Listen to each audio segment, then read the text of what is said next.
Ireland ने पहले T20 में पाकिस्तान को दिलचस्प मुकाबले के बाद शिकस्त दे दी। आयरलैंड ने पाकिस्तान का 183 रन का हदफ आखिरी ओवर में 5 विकेटों के नुकसान पर हासिल कर लिया और सीरीज में 1-0 की बढ़तरी हासिल कर ली। बाबर आजम ने 57 और साइम अयूब ने 45 रन की इनिंग्स खेली। फ़खर जमान 20 रन बनाकर आउट हुए। आजम खान और शादाब खान 0 पर पवेलियन लौटे, जबकि मोहम्मद रिजवान 1 रन बना सके। इफ्तिखार अहमद 37 रन के साथ नाकाबिल शिकस्त रहे।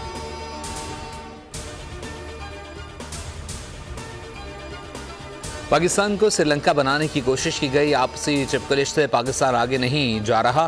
अफगानिस्तान को कहा है कि टीटीपी को अपने मुल्क से बाहर करें। पाक ईरान गैस पाइपलाइन पर अपने मफाद को देखेंगे। 16 माह की हुकूमत में रियासत को डिफ़ॉल्ट से बचाया। रिवायती तरीकों के बजाय इकनॉमिक डिप्लोमेसी अपनानी होगी। नायब वज़ीर आज़म और वज़ीर ख़ारजा इसहाक डार की प्रोग्राम तब्दीली में गुफ्तगू।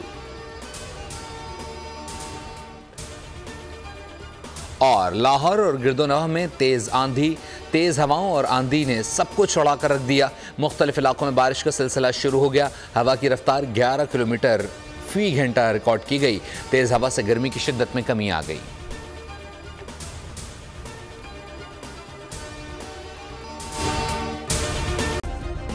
सब्सक्राइब करें और बेल दबाएं ताकि कोई खबर रह न जाए।